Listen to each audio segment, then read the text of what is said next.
Hello friends, நம்ம இந்த வீடியோவில் சுண்டைக்காயோட நன்மைகளை பற்றி பார்க்கலாம். சமையலில் உங்களுக்கு பிடிக்காத காய் எதுன்னு கேட்டால் சிலர் சுண்டைக்காய்ன்னு சொல்லுவாங்க, சிலர் பாவக்காய்ன்னு சொல்லுவாங்க. ரெண்டுமே கசப்பு சுவை உடையது.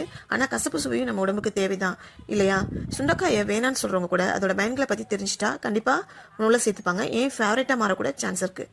சுண்டைக்காய் மாதிரி இருந்துட்டு என்னென்ன வேலையெல்லாம் பார்க்குறான் பாரு அப்படின்னு ஒரு பழமொழி இருக்குது. மூர்த்தி சிறியது என்றாலும் கீர்த்தி பெரியதுன்னு சொல்லுவாங்க.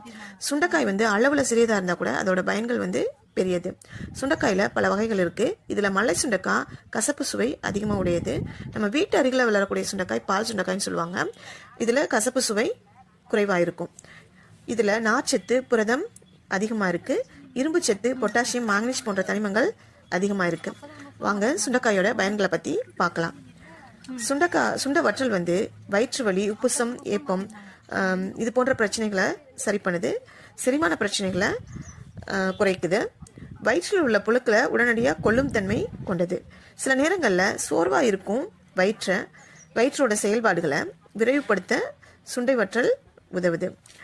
ஆஸ்துமா, வறட்டு இருமல், தொண்டை சளி போன்ற பிரச்சனைகளுக்கு இது நல்லெண்ணெயில் வதக்கி சாப்பிட்டா ரொம்ப நல்லது. மலச்சிக்கலை போக்குது. குடல் புழுக்களை நீக்குது.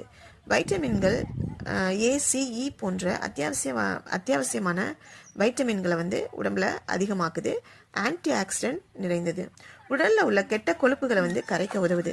நீரிழிவு மற்றும் இதய நோயால ஏற்படும் உடல் பலவீனத்தை போக்க உதவுது. உடல்ல உள்ள கிருமிகளை அழித்து நோய் எதிர்ப்பு சக்தியை அதிகமாக்குது. பிள்ளைங்களோட மலத்துல புழுக்கள் தென்பட்டா சுண்டைக்காயை பொடி செய்து கொடுத்தா ரொம்ப நல்லது. வாங்க இதை பயன்படுத்தும் முறையை பற்றி பார்க்கலாம். உலர்ந்த சுண்டைக்காய் சுண்டைக்காய்களை தேவையான அளவு உப்பு சேர்த்து தயிரில் கலந்து வெயிலில் நன்கு உலர்த்தி வற்றலாக செய்து உணவில் சேர்த்துக்கலாம். சுண்டை வற்றலை லைட்டாக எண்ணெய் விட்டு பொரித்து சாப்பிட்லாம். அதுக்கப்புறம் நம்ம வத்தக்குழம்பு, புளிக்குழம்பு இது மாதிரி செஞ்சு சாப்பிட்லாம். சுண்டைக்காய் நல்லா கழுவிட்டு லேசாக தட்டி நல்லெண்ணெய் விட்டு லைட்டாக உப்பு போட்டு நம்ம வதக்கி உணவில் சேர்த்துக்கலாம். இது போல் பயனுள்ள தகவல்களை அறிந்து கொள்ள இந்த சேனலை சப்ஸ்கிரைப் பண்ணிக்கோங்க. பெல் பட்டனை கிளிக் பண்ணிக்கோங்க. அப்போ தான் நான் போடுற வீடியோ உடனுக்குடன் சேரும். லைக் பண்ணுங்கள், ஷேர் பண்ணுங்கள், கமெண்ட் பண்ணுங்கள். இந்த வீடியோவை பார்த்த அனைவருக்கும் நன்றி.